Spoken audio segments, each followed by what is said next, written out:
गीता अध्याय चतुर्दश के 16वें श्लोक का अध्ययन कर रहे हैं। कर्मणः सुकृतस्याहु सात्विकम निर्मलम फलम रजसस्तु फलम दुःखम अज्ञानम तमसः फलम। इसका संधि विच्छेद देख लेते हैं। कर्मणः सुकृतस सुकृतस्य, आगे जो आ की मात्रा है उसको अलग कर देंगे। आहु सावर्ण दीर्घ संधि हुई है यहाँ पर। कर्मणः सुकृतस्य आहु सात्विकम निर्मलम फलम। दूसरे पदों में रजस, जहाँ पे सकार है विसर्ग में जाएगा। रजसः तु फलम, यहाँ पे विसर्ग संधि हुई है। रजसः तु फलम दुःखम, म हलंत हो जाएगा, आगे अकार बच जाएगा। दुःखम अज्ञानम तमसः फलम। सारे पद कर्मणः सुकृतस्य आहुः सात्विकम निर्मलम फलम रजस तु फलम दुःखम अज्ञानम तमसः फलम। पहले पदों का अन्वय देख लेते हैं। कर्मणः सुकृतस्य, सुकृतस्य अर्थात सुकृत, मैंने हमेशा कहा है सु प्रशंसा अर्थ में होता है या पूजा अर्थ में होता है। सुकृतस्य यानी हमने जो कार्य किए हैं वह अच्छे कार्य किए हैं, शुभ कार्य किए हैं, साधु विहित कार्य किए हैं। कर्मणः सुकृतस्य, अन्वय कैसे होगा? हम ऐसे नहीं बोलेंगे कर्म शुभ, हम बोलेंगे शुभ कर्म। उसी तरह से सुकृतस्य कर्मणः, अगर हमने शुभ कर्म किए हैं। सुकृतस्य कर्मणः साधु विहितस्य कर्मणः यानी शुभ कर्मों का। आगे कर्मणः सुकृतस्य आहु, आहु क्या है? कहता है, तो बीच में ही सेंटेंस में कहता है नहीं आएगा। कर्मणः सुकृतस्य को अन्वय किया सुकृतस्य कर्मणः यानी शुभ कर्मों का। सात्विकम निर्मलम फलम आहु, सुकृतस्य कर्मण शुभ कर्मों का सात्विक निर्मल फल होता है। तो पूरा अन्वय देखें।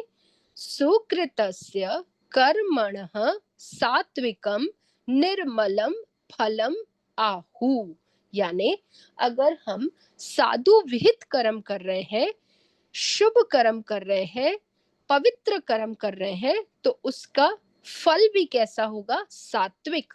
सात्विक अर्थात जो सत्व संपन्न है, जो हमने सत्यता के साथ, अपने विवेक बुद्धि के साथ, अपने पूरे निश्चय और चिंतन के साथ हमने जो सात्विक युक्त कर्म किए हैं, उनका फल कैसा है? निर्मल। निर्मल यानी मल से रहित, स्वच्छ, पवित्र, शुद्ध। उसका फल भी हमको शुद्धता से ही प्राप्त होगा, उसका परिणाम भी शुद्ध ही होगा। आहु, आहु यानी ब्रुवंती, ऐसा कहा गया है। तो पूरा अन्वय देखें। पद पहले कैसे है? कर्मणः सुकृतस्य याहु सात्विकम निर्मलम फलम, उसको पूरा अन्वय करेंगे तो सुकृतस्य कर्मणः शुभ कर्मों का सात्विक निर्मलम फलम आहु, उसका सात्विक और निर्मल फल होता है, ऐसा कहा जाता है। और उसके आगे अगर सात्विक कर्मों का फल सात्विक ही होता है तो रजस का क्या होता है? रजसः तु फलम दुःखम, रजस का जो फल है वह कैसा है? दुख। दुख रजस है। फलम रजोगुणस्य यानी रजोगुण का फल होता है, उसका परिणाम होता है राजस कर्मों का जो फल है तू दुखम। तो फोन दुख म्यूट कर दे कृपा करके। तू दुखम, तू यानी ही, उसका श्योरिटी के साथ ही कहते हैं, तू यानी पक्का, निश्चितता के साथ, रजसः फलम, रजोगुणस्य परिणामः, फलम किसको कहते हैं, परिणाम, उसका परिणाम क्या हो रहा है, तो राजस कर्मों का फल है, राजस कर्मों का परिणाम निश्चितता से कष्ट ही है, दुख ही है। और अज्ञानम तमसः फलम, तमस का फल है अज्ञान, अन्वय करेंगे तो अज्ञानम तमसः फलम ऐसे नहीं बोलेंगे, कैसे बोलेंगे, तमसः फलम अज्ञानम, तमोगुण का फल अज्ञान है, तमोगुणस्य परिणामः, तमोगुण का जो फल है वह अज्ञान है, मूढ़ता है। तो पूरे शब्द आपको अच्छे से समझ में आ गए हैं। अन्वय करके, सुकृतस्य कर्मणः, शुभ कर्मों का सात्विक निर्मल फल होता है या कहा जाता है। रजसः फलम तु दुखम, रजोगुण द्वारा या राजस कर्मों द्वारा जो फल प्राप्त होता है वह दुख ही है, कष्ट ही है। और तमसः फलम अज्ञानम, तमोगुण का फल अज्ञान है। अब इसको अच्छे से समझते हैं। टेक होम मैसेज में आप देखेंगे, किसी भी सेंटेंस में अगर कोई भी सेंटेंस है तो उसमें तीन चीजें होती हैं। क्या होता है, कर्ता, कर्म और क्रिया। कर्ता, कर्म और क्रिया कैसे कहेंगे, मैंने एक सेंटेंस लिखी है, रामः पुस्तकम पठति, राम पुस्तक पढ़ता है, वर्तमान काल में है पठति, रामः पुस्तकम पठति, राम जो पढ़ रहा है वह बन जाता है कर्ता। क्या क्रिया कर रहा है, उसका वर्ब क्या है, राम मीन्स नाउन, जो संज्ञा है, जो कर्ता है, उसका वर्ब क्या है, वो क्या कर रहा है, पठति, पढ़ता है। क्या पढ़ता है, क्या कर्म कर रहा है, पुस्तकम, यानी पुस्तक पढ़ रहा है, तो उसका कर्म हो गया पुस्तक, राम बन गया कर्ता और पठति हो गई उसकी क्रिया। ये तीनों चीजें हमारे इस गुणों के साथ भी देखिए कैसे, कि जो कर्ता जैसी क्रिया करता है वैसा ही उसको कर्मों का फल मिलता है। ये सबको ज्ञात है कि हम जैसा कार्य करेंगे हमको रिटर्न, जो उसका रिएक्शन होगा, जो परिणाम होगा वह भी वैसा ही होता है। तो अगर राम पठति, कर्ता अगर अपनी क्रिया पूर्णता से सात्विक युक्त होके करता है, सात्विक युक्त यानी पूरा ध्यान से, अपने मनन के साथ, बुद्धि के साथ, अपने मन को एकाग्र करके अगर उसकी क्रिया को कर रहा है तो उसका फल उसको क्या मिलेगा, पुस्तकम, यानी वह पुस्तक के भीतर जो विद्या है वह पूर्णता से उसके भीतर ग्रहण हो जाएगी, यह उसका कर्म हो जाएगा। यानी कर्ता ने जो क्रिया की वह उसका परिणाम, उसको फल प्राप्त हुआ पुस्तकम, ये हो गया सात्विक कर्म। अगर इसके विपरीत रामः पठति, राम अगर पढ़ रहा है रजोगुण के युक्त में होकर, रजोगुण क्या है, रजोगुण बहुत जल्दी जल्दी कार्य, बहुत फास्ट फास्ट कार्य करता है, एकाग्रता नहीं रहती है, उसमें अशांति रहती है, उसमें विचलितपना रहता है, उसमें भीतर से कष्ट रहता है, कोई ना कोई चीज करने में हमें कष्ट होता है। तो राम पठति, अगर राम रजोगुण में है तो रजोगुण में है यानी कैसे, कि वो भीतर से अशांत है, एकाग्रता नहीं है उसको, वो भीतर से अपने अंदर उसकी जो चिंतन की प्रक्रिया है, वो स्मृति की जो प्रक्रिया है वो बराबर नहीं है, इसलिए वो अच्छे से एकाग्रता न होने के कारण उसको सिमरन भी बराबर से नहीं होगा। और जो वो शब्द पढ़ेगा वो जल्दी जल्दी पढ़ेगा, फास्ट फास्ट मुझे ग्रहण हो जाए, तो उससे क्या होगा, उसके भीतर अशुद्धता आ जाएगी, क्योंकि वो शब्दों को बराबर नहीं पढ़ेगा, अशुद्धता के साथ पढ़ेगा। तो जो रजोगुण से युक्त कर्म होगा उसका, वह उसका फल कैसे होगा, जो उसको पुस्तक की विद्या ग्रहण होगी वह कैसी ग्रहण होगी, वह पूर्णता के साथ प्रॉपर ग्रहण नहीं हो पाएगी, उस पुस्तक को वो अच्छे से ग्रहण नहीं कर पाएगा, उसकी स्मृति बराबर नहीं रहेगी, और अगर स्मृति रही भी तो वो अशुद्धता के साथ होगी। और आगे चल के क्योंकि उसको उसका ज्ञान प्रॉपर नहीं मिला, बोध उसका नहीं हुआ, उसको आगे चल के वो विस्मृत कर जाएगा, उसको भूल जाएगा, और अगर याद भी रहा तो वो जो उसका फल होगा वो शुद्ध नहीं होगा। और यही राम अगर तमोगुण में है, वह कर्ता तमोगुण के से युक्त पठती करता है, तमोगुण में युक्त होकर वो पठन कर रहा है, तो तमोगुण वाला कैसे होगा? आज नहीं पढ़ता कल पढ़ता हूँ, प्रमादी होगा, अभी नहीं पढ़ता हूँ बाद में पढ़ता हूँ, अगर पढ़ूंगा भी तो पूरी किताब नहीं पढ़ूंगा, थोड़ी सी पढ़ के छोड़ दूंगा, 2 अक्षर पढ़ूंगा फिर छोड़ दूंगा, फिर थोड़ा पढ़ूंगा फिर छोड़ दूंगा, नहीं पढ़ूंगा, तो उसका फल उसको क्या मिलेगा? उसको वैसा ही उसका फल भी प्राप्त होगा, यानी वो पूर्णता से अविद्या ही हो जाएगी, उसको उसका ज्ञान होगा ही नहीं। तो यही 3 चीजें हमको इस श्लोक में भी बता रहे हैं कि क्रिया के साथ कर्ता का संबंध होता है, और क्रिया के अनुसार ही उसको कर्मों की प्राप्ति भी होती है। जैसा हम कर्ता अपने भीतर से भाव के साथ अपनी क्रिया को करता है, उसी भाव के साथ उसको कर्मों का फल भी प्राप्त होता है। अगर वह सतोगुण में युक्त होकर अपने कार्य करेगा, उस क्रिया को करेगा, तो उसकी उत्तम गति होगी, वह साधुवाद के योग्य होगा, और उसके कार्य उसको हमेशा सुख देंगे, शांति देंगे, भीतर से प्रकाश देंगे, और उसके हर कार्य में उसको ज्ञान की प्राप्ति होगी, उसका कोई भी कार्य निष्फल नहीं होगा, उसका उसको फल अवश्य मिलेगा।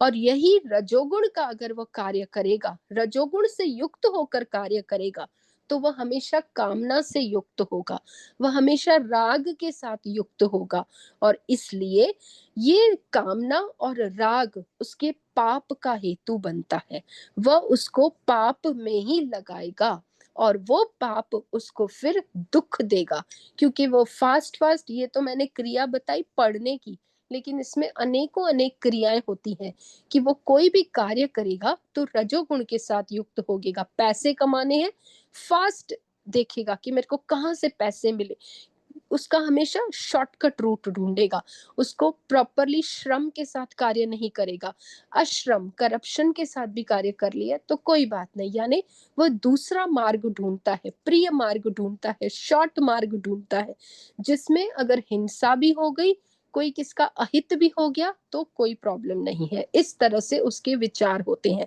तो रजोगुण का जो कार्य होगा वह हमेशा दुख देगा, और आगे चल के वह पाप में परिणत हो जाता है, और क्योंकि वो पाप में परिणत हो जाता है, वही पाप उसको फिर से दुख देता रहेगा। तो रजोगुण के जो भी कार्य होंगे वह दुख और पाप से लिप्त होंगे, और सतोगुण के जो कार्य होंगे वह सदा ही सुख और पुण्य के साथ मिश्रित होंगे। और उसके आगे तमोगुण, तमोगुण में युक्त होकर वह कार्य करेगा, पहले तो वह कार्य कर ही नहीं, क्योंकि वह प्रमाद और आलस्य में रहेगा, और अगर वो कार्य करेगा भी तो वह उसको फल कोई परिणाम उसका बिल्कुल निकृष्ट परिणाम होगा, उसका परिणाम कैसा होगा? पूरा विवेकहीनता का परिणाम होगा, यानी अज्ञानता का परिणाम होगा, इसीलिए सदा भयभीत रहेगा। जैसे अगर किसी को बोला, कार्य दिया कि बेटा ये पढ़ के आ जाना कल, उसको पूर्णता से बताया गया है कि वो पढ़ के आना, ये बालक तमोगुण का है, कल अपनी कक्षा में जाता है लेकिन उसने पढ़ाई नहीं की है क्योंकि वो तमोगुण से है, अभी नहीं निद्रा है, अभी नहीं पढ़ूंगा, आलस करता है, नहीं पढ़ के गया, तो दूसरे दिन वो अपने अध्यापक से सदा ही भयभीत रहेगा, क्यों? क्योंकि उसने वो अपना कार्य पूर्ण नहीं किया है। तो तमोगुण में भय होता है, क्यों भय होता है? क्योंकि अज्ञान है, जहां पर भी अज्ञान होगा वहां पर भयभीतता होती है। आप सारे पशु पक्षी योनियों में देखो, वे सदा भयग्रस्त होते हैं, बिल्ली को देखेंगे तो वो भयग्रस्त होती है डॉग से, कुत्ते को देखेंगे तो वो भयग्रस्त होगा सिंह से। इस तरह से हर एक जीव इन मूड योनियों में एक दूसरे से भयभीत होता है। और अगर इंसान की योनियों में देखो, मनुष्य की योनियों में देखो, जो सात्विकी होगा वह सात्विकी कभी भी भयभीत नहीं होता है, क्योंकि सात्विकी के पास अपना ज्ञान होता है, अपना प्रकाश होता है, अपना एक विवेक होता है, और उसके बल पर, उसकी शक्ति से वो कभी भी संसार में किसी से भयभीत नहीं होता है। जो रजोगुणी होता है वह रजोगुणी हमेशा पाप में युक्त होता है, और पाप के कारण उस बीच में दुख रहता है। उसके आडंबर में, अहंकार में वो भयभीत भीतर से रहता है, लेकिन वो बाहर से कभी प्रदर्शित नहीं करता कि मैं भयभीत हूं। लेकिन तमोगुणी जो है वो भीतर से, बाहर से, दोनों से ही वो भयभीत होगा। वह सदा ही अज्ञान में रहेगा, अविद्या में रहेगा, मूढ़ता में रहेगा। ऐसा तमोगुण है। तो ये तीनों गुण अंत काल की हमारी वृत्तियां जैसी होती हैं, वैसे ही ये गुण हमको उसका परिणाम भी देते हैं, उसका फल भी कराते हैं। अगर हमने जीवन भर सतोगुण की वृद्धि करते रहे हैं, तो हमारी अंत गति भी सतोगुण में होगी। क्यों? क्योंकि उसका अभ्यास है हमारे पास। हमने जो कर्मों का पूरा जीवन अभ्यास किया है वह सतोगुण में होकर किया है, और सतोगुण का फल निश्चय ही हमें सुख ही प्राप्त होना है, हमें पुण्य की ही प्राप्ति होनी है। और उसके विपरीत अगर हमने रजोगुण और तमोगुण के कार्य किए हैं, जीवन भर हमने तमोगुण और रजोगुण से युक्त होकर हमने कर्मों का अभ्यास किया है, तो अंतिम भाव भी वैसा ही होगा। यानी रजोगुण के साथ, आडंबर के साथ, आसुरी वृत्तियों के साथ युक्त होकर हमने कार्य किए हैं, तो उसका फल हमको दुख, पाप, राग, कामना, जन्म मरण का चक्कर पड़ता ही रहेगा। और तमोगुण में अगर चले गए, तमोगुण का अभ्यास करते रहे जीवन भर, जीवन भर निद्रा में रहे, जीवन भर आलस में रहे, अभी नहीं करूंगा, कल करूंगा, बाद में करूंगा, सारा क्षण निकल जाएगा, अज्ञान में ही जीवन व्यतीत होगा। अंत समय भी वही कर्मों का अभ्यास और वही भाव कि आज नहीं कल, तो वही तमोगुण की मूर्ता और तमोगुण की योनियों में, यानी अधो योनियों में हमारा फिर से जन्म होके हम उसी मूर्ता में पड़े रहेंगे। तो इसलिए जैसा हम लोग कर्ता अपनी क्रिया करता है, उसी तरह उसको फल प्राप्त होता है। इसलिए ये बहुत इंपॉर्टेंट है, कर्ता, कर्म और क्रिया। कर्ता किस भाव से अपनी क्रिया करता है, उसके अनुसार ही उसको फल प्राप्त होता है। अब अंतिम देखेंगे कि सतोगुण, अगर कोई सतोगुण से युक्त होकर कार्य करता है तो उसका फल हमने देख लिया कि वह सुख होता है, पुण्य होता है। यही सतोगुणी प्राणी अगर अपने को गुणातीत कर दे, क्योंकि सतोगुण सबसे श्रेष्ठ है, ज्ञान का प्रकाश है। अगर सतोगुणी प्राणी अपने उस ज्ञान को और अच्छे से यूटिलाइज करे, तो क्या कर सकता है? जो राम पठती है, राम अगर अपनी स्थिति को अकर्ता में ले जाए, यानी वो जो भी कार्य करे उसमें अपना अभिमान ना रखे, अपना अहंकार ना रखे, और वह अकर्ता होकर कार्य करे, तो अकर्ता से उसकी क्रिया कैसे हो जाएगी? अक्रिय हो जाएगी। यानी उसकी वह क्रिया करते हुए भी क्रिया नहीं मानी जाएगी, और ना मानने के कारण उसका जो फल होगा वो भी फल उसका अकर्म हो जाएगा। यानी वह कर्म कर रहा है लेकिन उसका फल, क्रिया कर रहा है लेकिन उसका जो कर्म है, जो उसका फल है, परिणाम है, वो अकर्म हो जाता है। तो इस तरह से जो सतोगुणी मानव है वो अपने विवेक को यूज करके, अपने विवेक के बोध से, बुद्धि के परम निश्चितता के साथ, विवेक के साथ अपने को अभिमान शून्य करके अपनी क्रियाएं करे, अकर्ता होकर क्रियाएं करे, तो वह सारी क्रिया अक्रिय हो जाएगी और उसका परिणाम भी अकर्म हो जाएगा।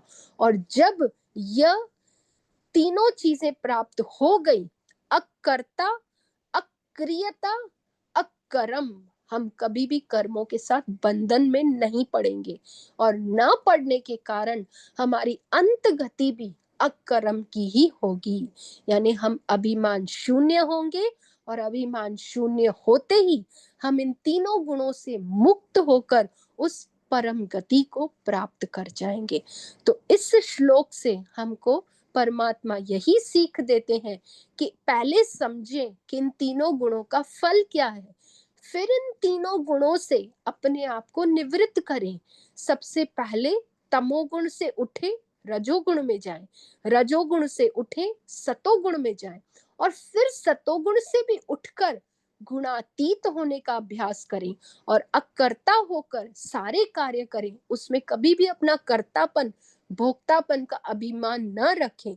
आ भी जाता है तो क्षण के लिए उसकी निवृत्ति करने का अभ्यास करते रहें। आज से अभ्यास करेंगे तो अंतिम क्षण भी जो हमारा होगा वह वैसा ही होगा, यानी अकर्म का ही भाव होगा।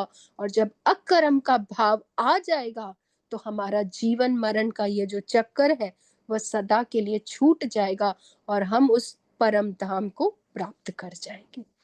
तो आज के लिए हम इतना